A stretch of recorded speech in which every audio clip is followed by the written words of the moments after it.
जी ये रावी का मकाम है और वज़ीर आला पंजाब मरीम नवाज़ साहिबा खुद आप ये कह लें कि रेस्क्यू जो सरगर्मियाँ उनका जायज़ा के लेने के लिए कश्ती पर सवार हो गई हैं। वज़ीर आला पंजाब मरीम नवाज़ खुद जो है वो कश्ती पर सवार हो गई हैं और रेस्क्यू अमले के साथ सिविल डिफेंस के अमले के साथ। और आप देख सकते हैं कि मरीम नवाज़ जो है वो खुद जो है वो बैठ कर चीफ सेक्रेटरी हैं, अलीम खान है, मरीम औरंगज़ेब है उन पर। तो आप वो देखें मरीम नवाज़ को, आप देख सकते हैं मरीम नवाज़ खुद जो है वो सवार हो गई हैं।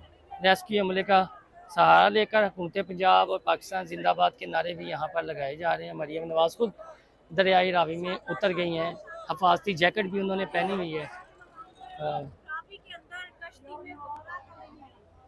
मरीम नवाज़ आप देख सकती हैं जी, वज़ीर आला पंजाब मरीम नवाज़।